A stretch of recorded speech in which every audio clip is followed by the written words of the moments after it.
नमस्कार। SSR case में CBI का क्या बड़ा अपडेट आया है वो मैं आपको इस वीडियो में बताने वाला हूं। लेकिन अनिल देशमुख जो कि 100 करोड़ के वसूली कांड में फंसे हुए हैं, उनके खिलाफ भी क्या सीबीआई को लेकर के बड़ा अपडेट आ चुका है, जो कि बॉम्बे हाई कोर्ट ने अपील कर दी है अनिल देशमुख के खिलाफ। ये सारी अपडेट मैं आपको इस वीडियो में देने वाला हूं, तो इस वीडियो पे बने रहिएगा।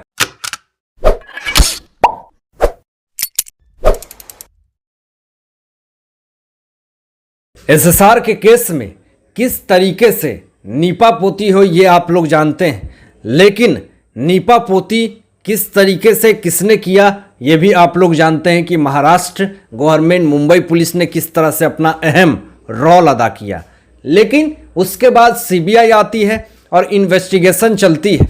अब जो सोर्सेस से खबरें जो आ रही है वो ये आ रही है कि कहीं ना कहीं महाराष्ट्र सरकार और मुंबई पुलिस के तरफ से जो सीबीआई को पूरी तरीके से धमकियां मिल रही है, डराया जा रहा है, धमकाया जा रहा है, जिस कारण से सीबीआई अपने आप में अभी डरी और सहमी हुई है। ये सारी चीज़ें प्रूफ के तहत मैं बात करूंगा और आपको ये भी बता दूं कि जिस इन्वेस्टिगेशन को ये केस सौंपा गया है, चाहे वो अनिल देशमुख हो चाहे एसएसआर के केस में हो, अगर उनको धमकियां मिलने लगेगी, अगर उनको डराने धमकाने की बात होने लगेगी, तो वो खुल करके इस केस का इन्वेस्टिगेशन कैसे करेंगे, वो खुल करके इस केस में आगे कैसे बढ़ेंगे, जितने सारे लूप होल्स हैं उसको कैसे निकाल पाएंगे। और जिस तरीके से सीबीआई अपना इन्वेस्टिगेशन कर रही है वो भी अपने आप में बड़ी बात है, क्योंकि ऑफिशियल स्टेटमेंट नहीं आया है, जिस कारण से बहुत ही संदेहजनक, शक का निशाना बना हुआ है। लेकिन ऐसी स्थिति में जिस तरीके से जो पूर्व गृह मंत्री हैं अनिल देशमुख के ऊपर ऐसे ऐसे बड़े आरोप आ चुके हैं, जिससे यह कहा जा रहा है कि कहीं ना कहीं अनिल देशमुख की वजह से ही एसएसआर केस को डिस्ट्रैक्ट करी गई है, सीबीआई को डिस्ट्रैक्ट करी गई है। आखिर पूरा मामला क्या है, पूरा विषय क्या है, वो मैं आपको सबसे पहले बता देना चाहता हूं। आप लोगों को याद होगा कि कैसे जब एसएसआर केस हुआ था तो अनिल देशमुख से जब उनसे सवाल पूछा जाता है तो किस तरीके से इग्नोर करके वो इस तरह से करके निकल जाते हैं। लेकिन अभी अनिल देशमुख के ऊपर जिस तरीके से मुसीबतों की गाछ गिरी है, जिसको सुनकर आप लोग खुद शॉक्ड हो जाएंगे। बॉम्बे हाई कोर्ट ने पूरी तरीके से लतार मार दी, पूरी तरीके से बहुत सारी बातें कही, मैं आपको बताऊंगा। लेकिन जिस तरीके से मैं आपको बता दूं कि इस केस की स्टार्टिंग हुई थी एंटेलिया केस से, मनसुख हिरेन की कत्ल से, सचिन वजह के कारण ये सारी चीजें सामने आई थी, जिसमें परमबीर सिंह का नाम आता है और परमबीर सिंह को होमगार्ड बना दिया जाता है। और परमबीर सिंह जब होमगार्ड बनते हैं तो 100 करोड़ की वसूली कांड का जिस तरीके से एलिगेशन लगाते हैं अनिल देशमुख के ऊपर, यह अपने आप में बड़ी बात है। लेकिन जो सबसे बड़ी अभी खबर आई है कि बॉम्बे हाईकोर्ट ने यह अपील करी है महाराष्ट्र सरकार से कि जितनी भी एविडेंस हैं और जो भी सबूत है वो सब महाराष्ट्र सरकार सीबीआई को दे। लेकिन जो पूर्व गृह मंत्री हैं अनिल देशमुख, अब उनके जो चूजे हैं, चमचे हैं, एएसएम हैं, वो कहीं ना कहीं अब सीबीआई को पूरी तरीके से धमकियां दे रहे हैं और सीबीआई को ये कह रहे हैं कि मैं अब तुम्हें नहीं दूंगा कोई भी सबूत, इन्वेस्टिगेशन नहीं होगी। इस तरह की चीजें सीबीआई को पूरी तरीके से धमकियां मिल रही है महाराष्ट्र सरकार से। तो इस पर से पूरी तरीके से जो बॉम्बे हाईकोर्ट ने ये बात कही कि अगर उनको पूरी सबूत नहीं मिली जाती है तो महाराष्ट्र सरकार पे और जो कोई भी इसमें सम्मिलित है उन पे कड़ी कार्रवाई होगी और उनको सजा भी मिलेगी। किस बेसिस पे आप लोग सीबीआई को सबूत नहीं देंगे? सीबीआई अपना काम कर रही है और उनका काम है सबूत को लेकर के इन्वेस्टिगेशन करना। लेकिन यहां बीच में अपनी जो पावर का जो खेला खेल रहे हैं और पावर को दिखा रहे हैं कि मेरे पास पावर है, मैं इस केस को आगे नहीं बढ़ने दूंगा, तो इससे कुछ नहीं होगा। सत्य जीतेगा और सत्य को आप पराजित नहीं कर सकते। एसएसआर केस में भी इस तरह से इन लोगों ने, परमबीर सिंह और किस तरीके से अनिल देशमुख ने किस तरह से अहम योगदान किया था, जिसमें कि अर्णव गोस्वामी को इन लोगों ने कितने तरीके से गलत आरोप में फंसाने की कोशिश की थी।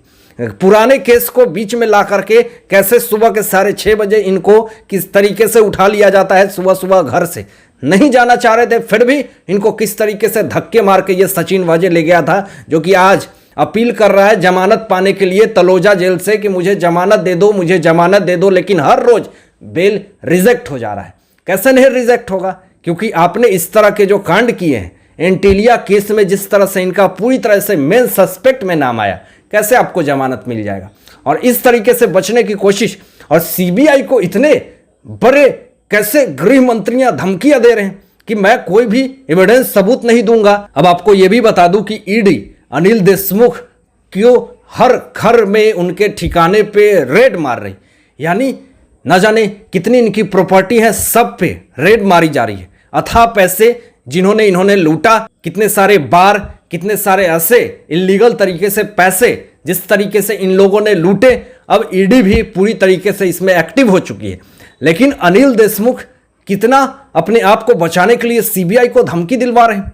ये कौन सी बड़ी बात और ये कौन सी बात है कि भारत सरकार के खिलाफ इस तरह से आवाज उठा करके और कानून को इस तरह से दबाने की कोशिश, इस पे बॉम्बे हाईकोर्ट ने बहुत अच्छा कदम उठाया है। और अगर इस बात में पूरी तरह से पुष्टि है, सच्चाई है, और ऐसे लोगों को जल्द से जल्द कारावास में डाला जाए, नहीं तो ऐसे लोग कानून को यूं ही दबाते रहेंगे। अगर सीबीआई को इस तरीके से डराया और धमकाया जाएगा, चाहे वो मनसुख हिरेन केस की हो, एंटीलिया केस की हो, या फिर अनिल देशमुख के खिलाफ केस हो, अगर सीबीआई, चाहे वो एसएसआर के केस की हो, अगर सीबीआई को इस तरीके से डराएगा, धमकाएगा, तो फिर सीबीआई अपना इन्वेस्टिगेशन कैसे करेगी? मुझे तो लगता है कि एसएसआर केस में भी सीबीआई को डराया गया है, धमकाया गया है, उनको कोई भी एविडेंस और प्रूफ नहीं दी जा रही है, जिस कारण से ये सारी वारदातें हो रही है।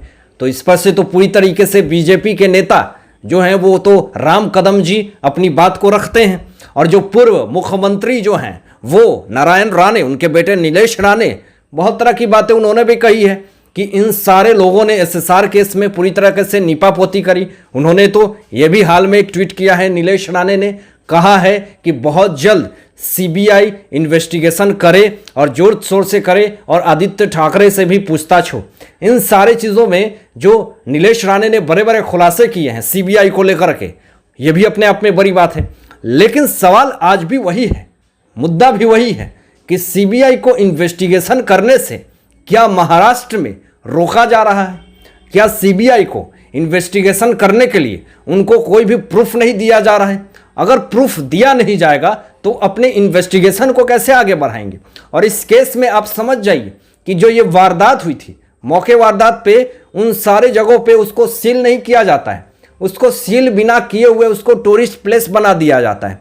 कोई भी आता है वो एसएसआर के रेफरेंस को दे करके उस मौके वारदात पे पहुंच करके एविडेंस को मिटाता है। तो ये सारी चीज़ें कौन से क्लू को नोटिस करती है? इन सब चीज़ों को समझने की ज़रूरत है, जिसपे कि सीबीआई अपना इन्वेस्टिगेशन कर रही थी, सीन को रिक्रिएट कर रही थी। लेकिन अभी जो खबरें आई कि अब तो धमकियां मिलनी शुरू हो गई है सीबीआई को, होम मिनिस्टर के तरफ से, गृह मंत्री के तरफ से, अनिल देशमुख के तरफ से, उनके गुर्गे के तरफ से। तो ये सारी चीज़ें सुनने के बाद यही लगता है कि क्या महाराष्ट्र किसी एक इंसान का है या फिर सरकार का है? अगर सीबीआई को खुले मिजाज से अगर काम नहीं किया जाना दिया जाएगा तो कैसे वो एविडेंस बिना मिले, कैसे वो इन्वेस्टिगेशन को पूरा करेंगे और कैसे मेन सस्पेक्ट और कल्प्रिट पर पहुंचेंगे?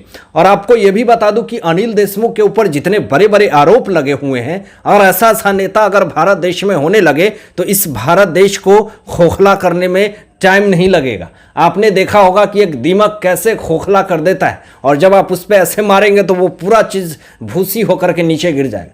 तो उसी तरह से ये अनिल देशमुख जैसे लोग भारत देश को दीमक की तरह खोखला कर रहे हैं, और ऐसे लोगों के खिलाफ बड़ी से बड़ी कार्रवाई होनी चाहिए और सरकार को भी जागरूक होकर के ऐसे लोगों को कारावास में डाल देना चाहिए। हालांकि आप क्या सोचते हैं इन सारे मुद्दों पे, इन सारे बातों पे? अपनी विचार जरूर व्यक्त कीजिएगा।